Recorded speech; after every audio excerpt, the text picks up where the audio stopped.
오늘은 양력으로 2045년 3월 21일이고요. 명으로는 2045년 2월 3일입니다. 오늘 명식은 을충년, 김유월, 갑술일이 되겠고 일지는 갑술이 되겠습니다. 자, 사주를 분석함에 있어 제일 중요한 것은 일간이 어떤 일간이냐 또는 그 일간이 어느 원령에 태어났느냐 요걸 가지고 사주를 분석하게 되는데 오늘 일간은 바로 갑이라고 하는 천간이 일간이 되겠습니다. 자, 갑이라고 하는 천간 10개의 천간이 있습니다. 갑, 을, 병정, 무기, 경신, 임계라고 하는 10개의 천간이 있는데 이 갑이라고 하는 천간 10개의 천간 중에서 가장 먼저 1순위의 천간이 되겠고요.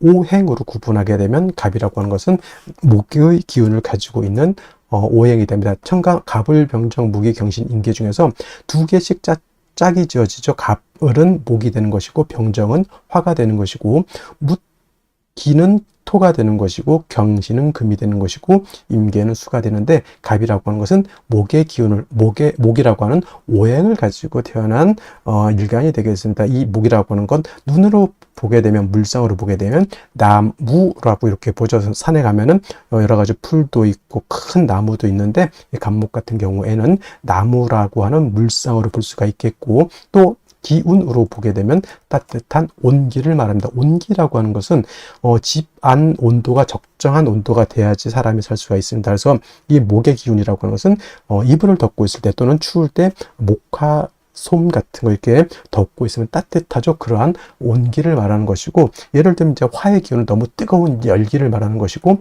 금의 기운은 또 경금신금을 다 설명하겠지만 금이라고 하는 것은 서늘한 숙살의 기운을 말하는 것이고 수라고 하는 것은 천하를 땡땡땡땡 얼게 만드는 그러한 혹한의 땡기를 말한다 이렇게 생각하시면 되겠습니다. 그래서 오늘 갑목과 내일 공부하게 되는 을목이라고 하는 것은 따뜻한 온기를 말한다라고 볼 수 있습니다. 그리고 계절로 봤을 때 목의 계절은 바로 봄이 되죠. 그래서 지지로 봤을 때는 인묘진 동방이라고 해서 인월, 묘월, 진월이 바로 봄에 해당이 되죠. 인월, 묘월, 진월 때도 자세히 설명드릴 거고요. 방향은 동방이었으니까 동쪽이 될 것이고 또 목이라고 하는 것이 주관하는 색깔은 파란색, 바로 청색이 되겠습니다. 청색. 그 다음에 오상이라고 하는 것이 있는데 오상은 인의 예지 신을 말하죠. 인의 예지 신을 말하는데 목이 주관하는 것, 오늘 갑목도 마찬가지고 내일 을목도 마찬가지인데 이 목이라고 하는 것은 어질 인자, 어진 마음을 주관한다 이렇게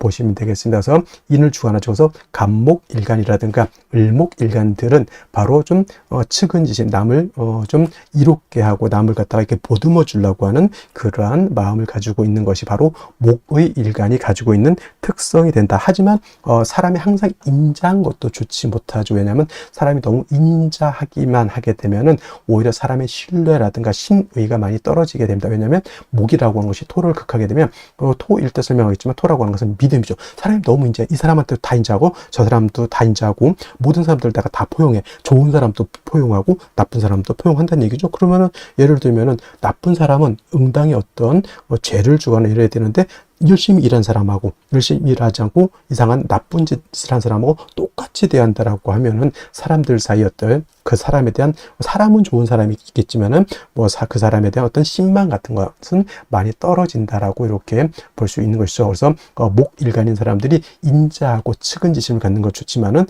경우에 따라서 이런 것들도 적절하게 분배할 수 있는 그러한 능력을 갖는 것이 필요하겠다라고 하는 점 꼭 기억해 두시고요. 자, 목이라고 하는 것 오행으로 목이라고 하는 것을 다시 음과 양으로 구분해 볼 수가 있습니다. 음과 양으로 구분해 본다라고 하면 이 갑목이라고 하는 것은 양의 기운을 가지고 있는 목이다라고 볼 수 있죠. 양의 기운. 양이라고 하는 것은 쉽게 말하면 음은 좀 동적이고 좀 거칠고 좀 무겁고 밝은 그런 개념이라고 하면 음은 양에 비해서 작고 왜소하고 좀 그러한 개념으로도 볼 수가 있습니다. 그래서 갑목이라고 하는 것이 양목이다라고 하면 반드시 음은 있습니다. 음양이라고 하는 것은 음과 양이라고 하는 것은 항상 같이 붙어 있는 것이기 때문에 양이 없는 음이 없고요. 음이 없는 양이 없습니다. 항상 같이 있게 되죠. 남자 없는 여자 없고요. 여자 없는 남자 없다라고 하는 것과 똑같이 이해하시면 될 것 같고요.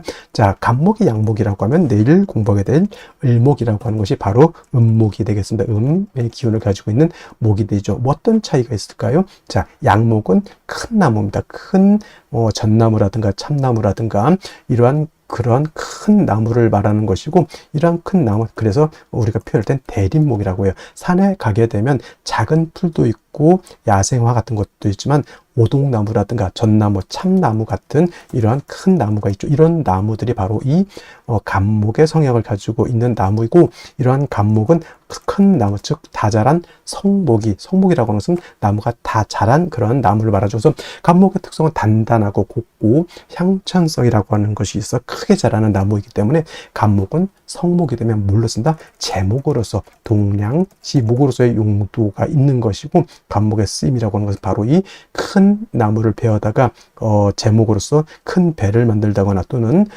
큰 궁궐, 큰 사찰 같은 거, 옛날에는 지금이야 이제 철골 구조를 많이 짓지만 옛날에는 큰 나무로서 거북선도 만들고 여러 가지 큰 건물은 이런 아름드리 큰 나무를 갖다 이렇게 만들었다고 하죠. 그래서 간목이라고 하는 것은 제목으로서 용도가 있게 되는데, 그 간목이 제목으로서의 용도가 있기 위해서는 뭐가 필요하다? 그 나무를 베어내야 되죠. 반드시 경금이라고 하는 톱이라든가 도끼라든가, 요즘 같으면 이제 전기톱 같은 걸로 이해했으면 좋겠습니다. 그래서 경금이 있어야지만 간목을 갖다가 작벌할 수 있고요. 정화가 있다라고 하면 정화가 경금을 단련해야지. 예를 들어서 톱이라든가 도끼 같은 것이 날카로워야 되는데 날카롭지 않고 무디다라고 하면 그걸로 큰 나무를 갖다 재련하기가 깔끔하게 재련할 수가 없죠. 우리 집 목공소라든가 이런 데 목재소 같은 데 가게 되면 목수들이 항상 중시 여기는 게 있죠. 연장. 그래서 톱이라든가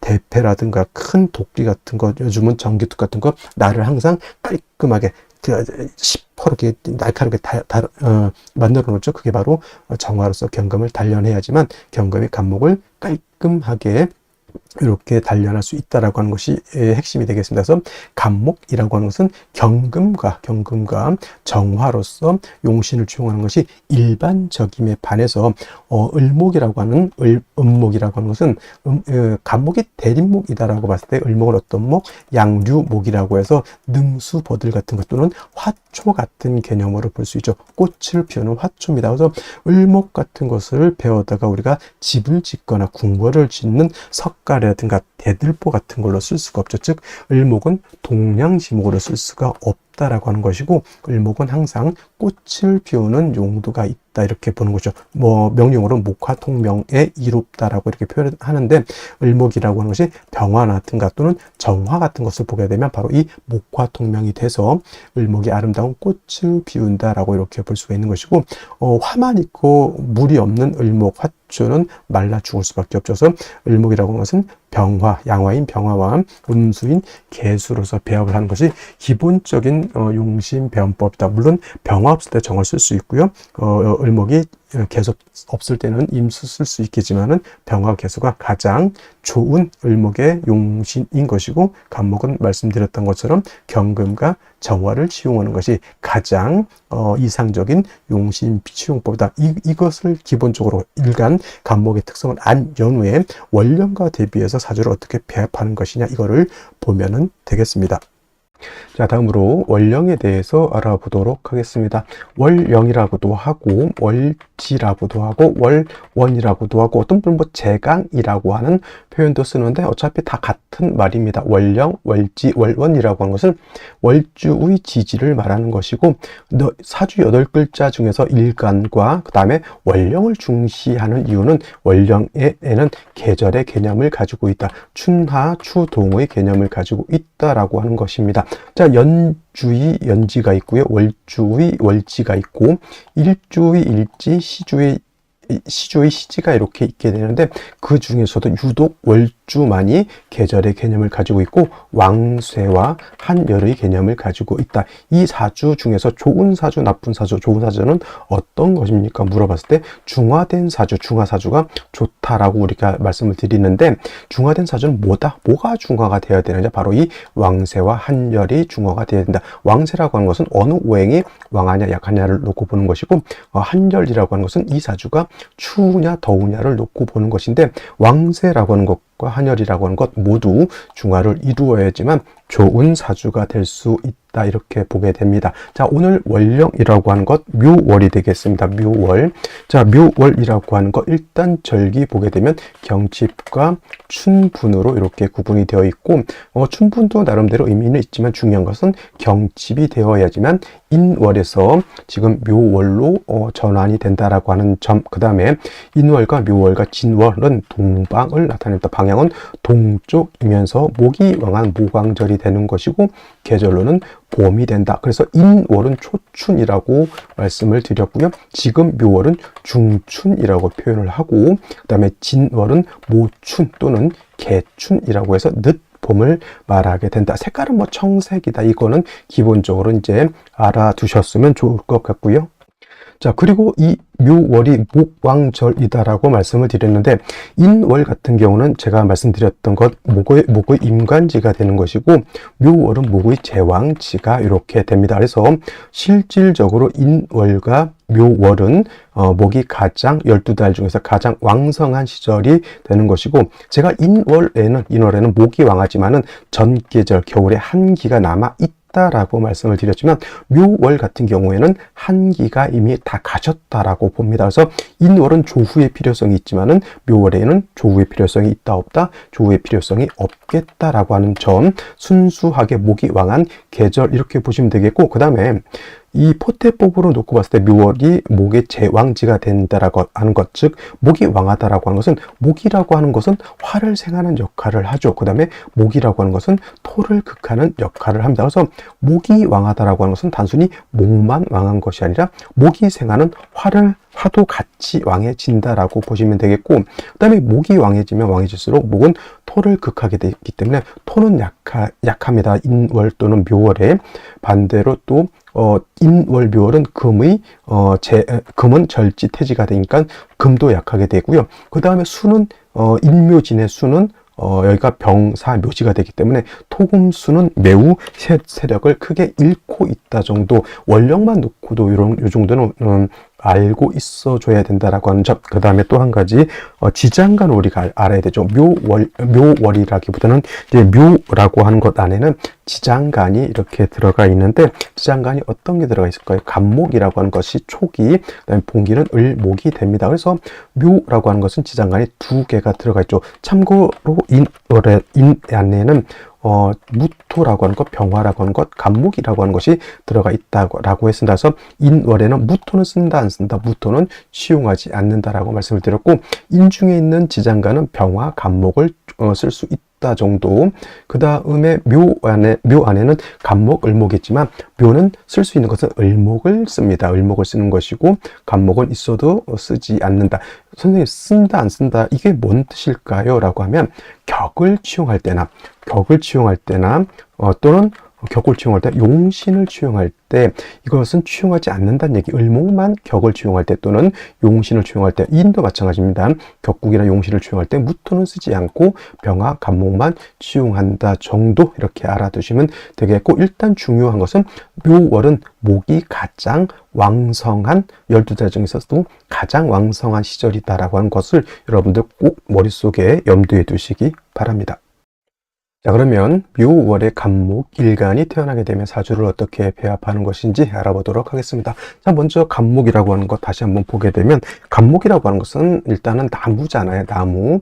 오행으로 이제 목이라고 해서 나무가 되는데, 간목 같은 경우에는 대림목이라고 해서 작은 나무가 아니라 굉장히 큰 나무라고 해서 성목이 되면은 제목으로 쓰는 것이 간목의 용도 쓰임이라고 했죠. 그래서 경금으로서 간목을 작벌하고 정어로서 경금을 달 관련하는 것을 기본으로 한다라고 보는데, 특히 좀 문제가 될 수 있는 것이 춘절 봄에는 금을 쓰는 것이 과연 옳을 것이냐. 그래서 저기 적천수라고 하는 책에는 봄에는 금을 쓰지 않는다. 춘불용금이라고 해서 봄에는 금을 쓰는 것을 좋아하지 않는다. 왜냐? 봄에 간목이라고 하는, 을목도 마찬가지지만은 목이라고 해서는 맹아라고 하죠. 그래서 봄에 피는 새싹과 같은 개념으로 보기 때문에, 만약에 간목이라고 하는 것이 봄에 새싹이 돋아나는데 금이 있다라고 하는 것은 새가 와서 그 새싹을 쪼아 먹거나 또는 그 새싹이 나는데 얼어버리는 것과 같습니다. 그래서 봄의 나무는 금을 쓰지 않고 화를 쓴다. 특히 병화로서 따뜻하게 해 주어야지만 간목의 새싹을 아름답게 틔우고 봄, 여름을 거쳐 가을까지 크게 성장해서 큰 결실을 얻을 수 있을 것이다 라고 보는 겁니다. 그리고 병화만 있어서는 안 되고 개수를 얻어서 또 간목의 뿌리를 배양해 주어야지만 간목이 살 수가 있겠죠. 그래서 기본적으로는 간목이 봄에는 병화 개수를 쓰는 것인데, 묘월도 마찬가지입니다. 묘월의 간목이라고 하는 것도 역시나 봄의 간목이기 때문에 병화 개수를 쓰는 것이 일단은 순리, 하늘의 천리를 따른다라고 볼 수 있습니다. 그래서 묘월의 간목도 역시나 병화를 얻어서 따뜻하게 해주고 개수로서 이렇게 간목의 뿌리를 배양해 준다고 하면 천화지윤이라고 하죠. 천화지윤이라고 해서 하늘은 화창하고 땅은 어떻게 윤택해서 간목이 잘 자랄 수 있다라고 하는 것이 묘월의 간목의 하나의 용신을 충하는 방법이다라고 하면, 그렇다면 전혀 경금을 쓸 수 없습니까? 라고 봤을 때 묘월의 간목이라고 하는 것이 금을 전혀 쓰지 못하는 것은 아닙니다. 예를 들면 뭐 묘월의 간목이 인도 있고요. 또 뭐 이렇게 해서 목이 너무너무 왕한 경우에는 당연히 뿌리 있는 경금을 가지고 목을 억제할 수 있습니다. 이럴 경우에는 이렇게 생각하시면 좋을 것 같아요. 이때는 경금으로서 간목을 밑둥을 싹둑 잘라서 제목으로 쓴다라기보다는 봄에 나무가 가지가 너무 많게 되면은 그 가지에 꽃봉오리가 너무 많이 달리게 되면은 어떻게 돼? 결실을 맺을 수 있는, 예를 들면 사과나무라든가 배나무 같은 것이 너무 꽃이 많이 피면은 농사 짓는 사람들이 일부 좀 꽃들을 따내죠. 왜냐하면 너무 많이 개체수가 많이 열리게 되면은 오히려 튼실한 과일을 맺을 수 없기 때문에 꽃을 따거나 아니면 가지 자체를 조금씩 이렇게 꺾어서 전지를 해주는 경우가 있습니다. 그래서 이런 경우에는 물론 이제 동량지목으로 쓴다라는 개념으로도 이해할 수 있겠지만, 지금 제가 해주는 말씀처럼 전지를 해준다라는 개념으로 쓸 수 있습니다. 이런 경우에는 이제 정화를 대동해서 같이 쓰는 것이 좋을 것이다라고 보고요. 또 명리서에는 이렇게 되어 있습니다. 이제 춘불용금이라고 하는 거, 금을 쓰지 않는 것은 입춘부터 어디까지? 우수까지는 어찌됐건 간에 목이왕에도 금을 쓰지 않는데, 우수가 지나면서부터 고구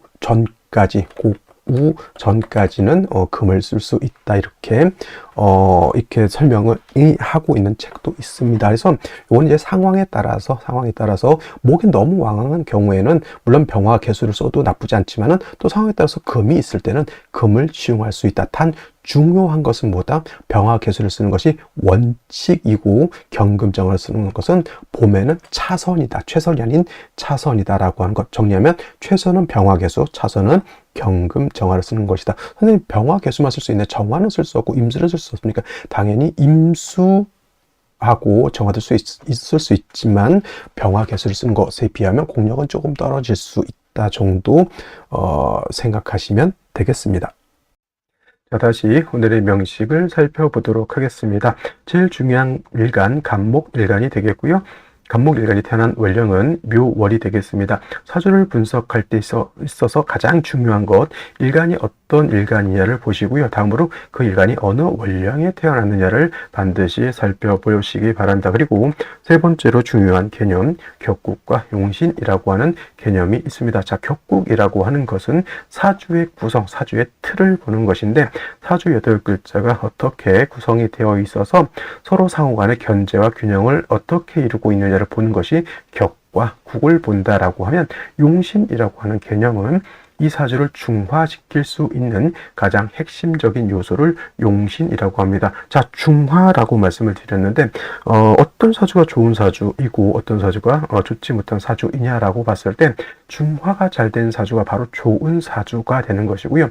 중화가 잘 되지 못한 사주는 좋지 못한 사주가 되는 것인데, 그렇다고 하면 중화라고 하는 것은 무엇을 중화시킬 것이냐고 하는 것이 중요한 의미를 갖게 됩니다. 자, 무엇을 중화시킬 것이냐? 두 가지 의미가 있는데, 벌써 한 가지가 왕세라고 하는 개념이 있고요. 두 번째로 한열이라고 하는 개념이 있습니다. 왕세라고 하는 개념은 사주 8글자 안에는 오행이라고 하는 것이 있습니다. 목화토금수라고 하는 오행이 들어가 있는데, 그 오행 중에서 어느 오행이 왕하고 어느 오행이 약하냐를 보는 것이 왕세입니다. 기본적으로 5가지 오행이 두루두루 들어가 있으면서 서로 너무나 왕하지 않고 또 어느 오행이 너무 약하지 않게 잘 조화된 사주를 왕세가 중화된 사주라고 보는데, 그 중에서도 의미가 있는 것이 바로 일간입니다. 일간이 세력을 얻어야지만 이 사주를 끌고 갈 수 있는 힘을 얻게 된다. 즉 일간이라고 하는 것은 사주의 주인공과 같은 것이고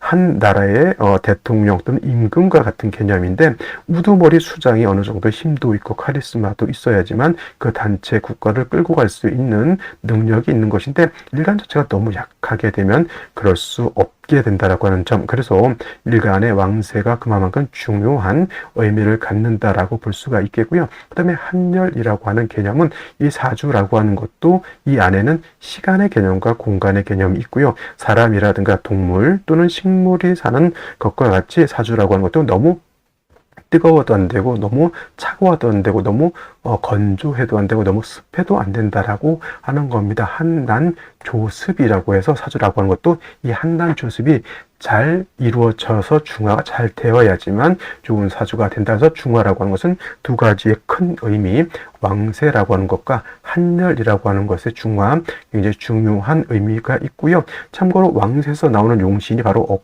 억부용신법이라고 합니다. 억부용신법이라고 하고요. 한열을 조화시킨 것을 조후용신법이라고 해서 용신을 총하는 양대 산맥이 있다라고 하면 바로 왕세에서 나오는 억부용신법과 한열에서 나오는 조후용신법 두 가지가 있다. 이렇게 알아두시면 되겠습니다. 자, 격국과 용신이라고 하는 것은 이러한 개념이고요. 역시나 사주를 분석함에 있어서 아주 유용한 도구와 같다. 이렇게 보시면 되겠습니다.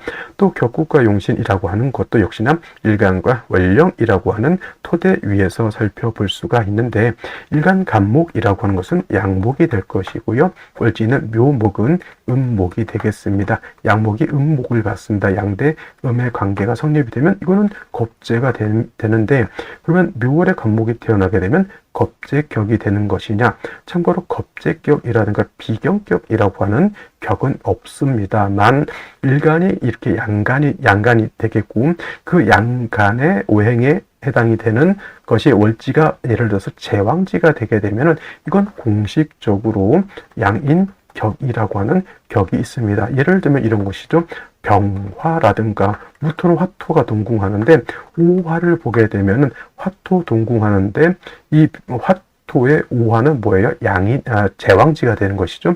그래서 병화가 5월에 태어나거나 무토가 5월에 태어나게 되면 이건 양인격이 되는 것이고, 경금이 6월에 태어나게 되면 금의 제왕지가 어디입니까? 유죠. 6월. 그래서 경금이 6월에 태어나게 되면 제왕지가 돼서 이것도 양인격이 되는 것이고, 양수인 임수라고 하는 것은 자월에 태어나게 되면 이 또한 양인격이 된다. 그래서 오늘 6월의 간목은 양간인 간목이 목의 제왕지인 묘월에 태어났기 때문에 양인격이 되는 것이다. 이렇게 보는 겁니다. 그리고 양인격이 됐다라고 하는 것은 득령했다라고 볼 수 있죠. 원령을 얻었기 때문에 매우 신왕 사주가 되었다라고 볼 수가 있습니다. 묘월의 간목은 다른 격은 뭐 있을 수가 없고 양인격 하나이고요.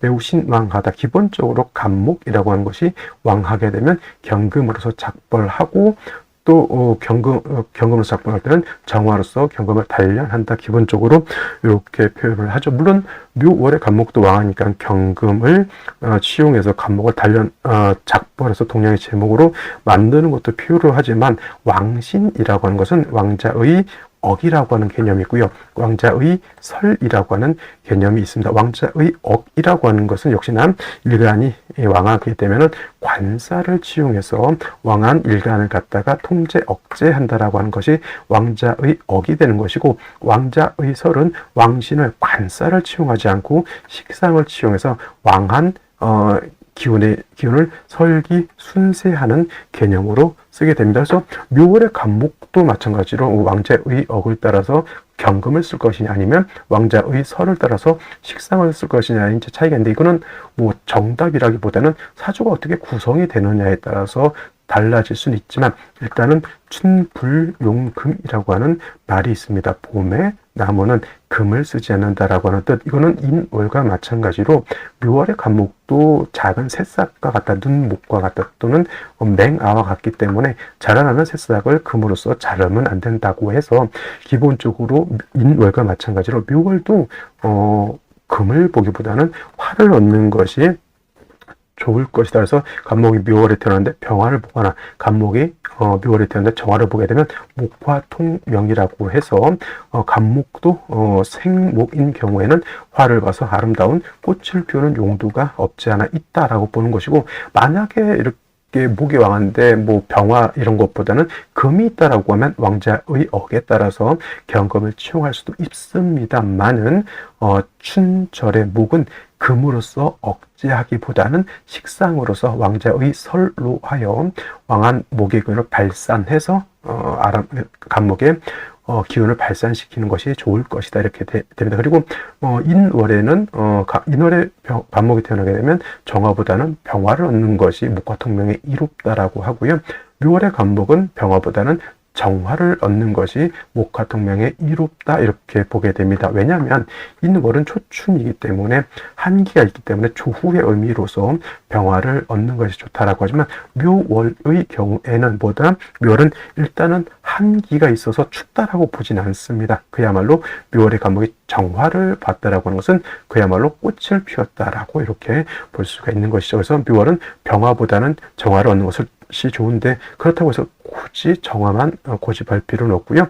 병화를 얻는 것도 나쁘지 않다, 이렇게 보시면 되겠고, 역시나 마찬가지 화만 있고 봄에 물이 없으면 춘한 봄 가뭄이 된다라고 볼 수가 있겠죠. 그래서 묘월에 간목이 태어나서 정화 또는 병화를 본 것까지는 좋은데, 물이 없으면 나무가 고목 말라서 고사할 수밖에 없다라고 볼 수 있습니다. 반드시 수를 얻어서 간목의 뿌리를 배양해 준다라고 하면, 간목의 뿌리로 개수가 생겨주고 화가 있어서 간목의 기운을 발산시켜주면 봄의 나무가 화사하게 목화통명이 되는 그러한 형상을 이룰 수 있다, 이렇게 정리할 수가 있겠습니다.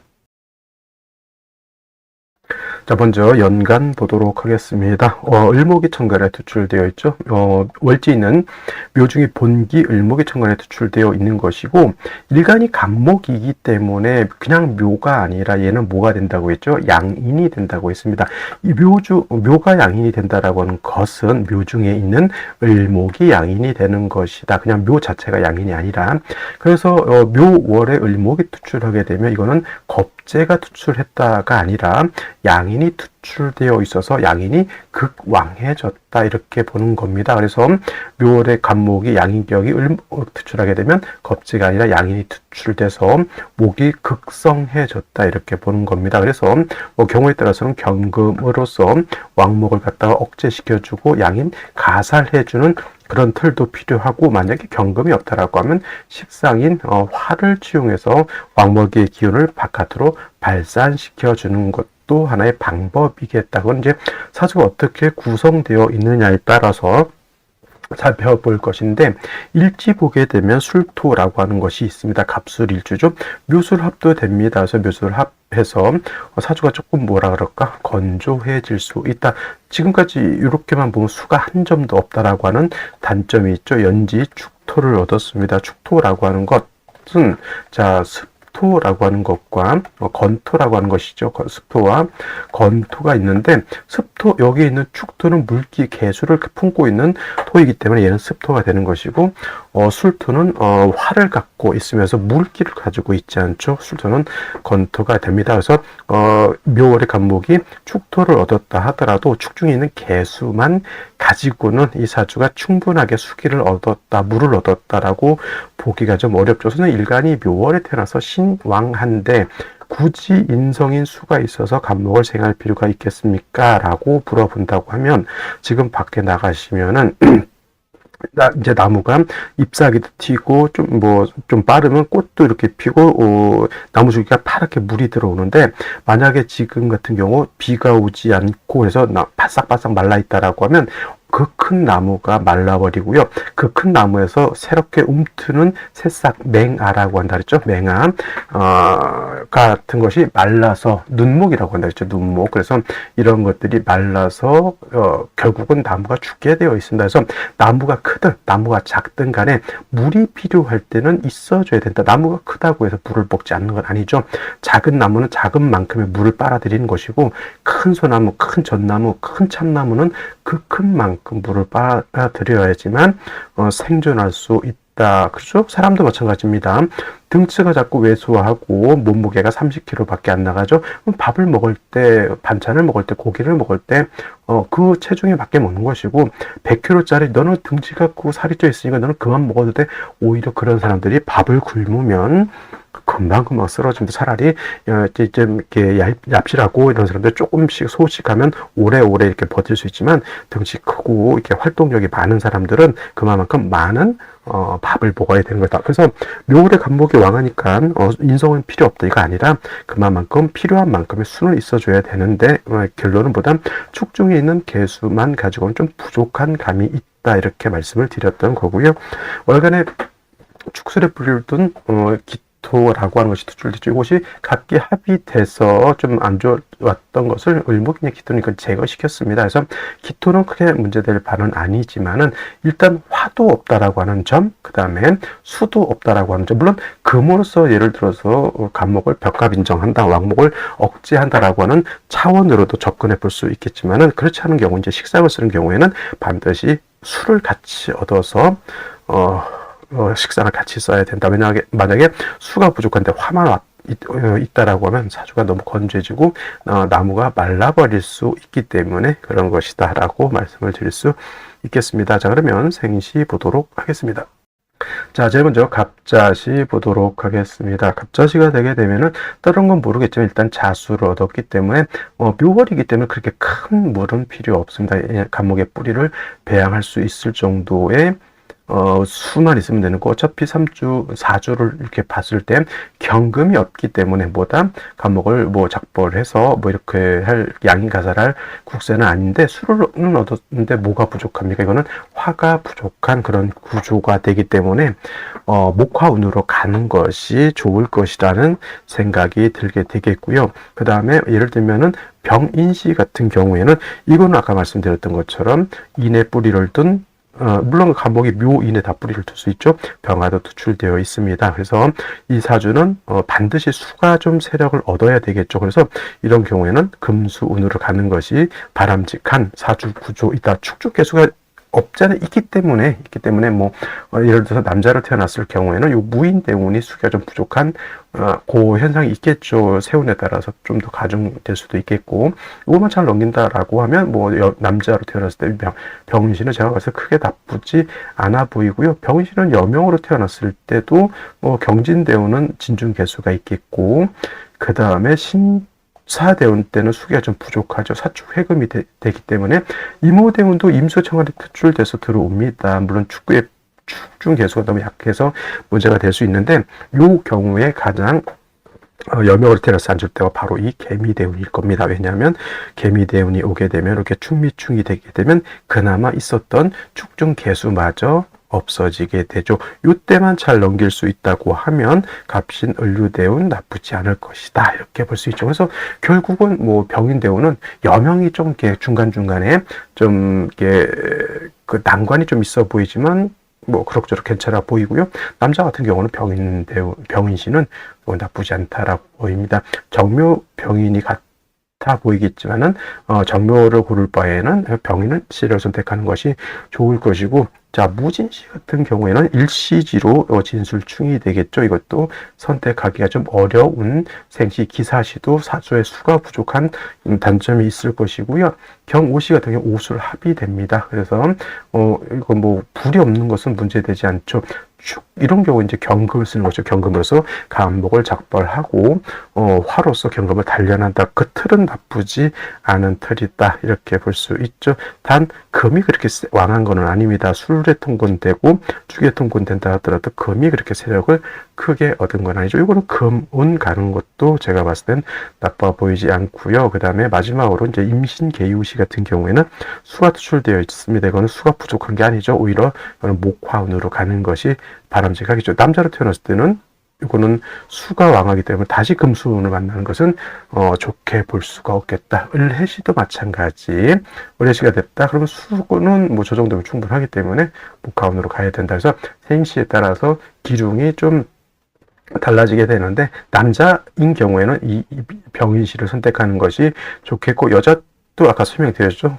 중간중간에 난관이 좀 있다 하더라도 병인시 정도가 나쁘지 않다라고 보는데, 만약에 그렇지 않고 다른 생시를 선택해야 된다라고 하면 뭐 을해시 정도 이렇게 선택하는 것이 제가 봤을 땐 좋지 않을까 이렇게 생각을. 그러니까 여명이 병인시가 아니라 다른 생시를 선택해야 된다라고 하면 저는 을해시 정도 선택하는 것, 또는 정묘시 정도 선택하는 것, 정묘시 선택할 바에는 차라리 병인시 선택하겠죠, 당연히. 그래서 만약에 병인시가 아니다 그러면 여명 같은 경우는 을해시를 선택할 수밖에 없다. 근데 단 수기가 너무 많아지는 구간이 오히려 크다, 이렇게 생각이 되죠. 자, 오늘은 여기까지 설명드렸고요. 저는 내일 또 찾아뵙도록 하겠습니다. 감사합니다.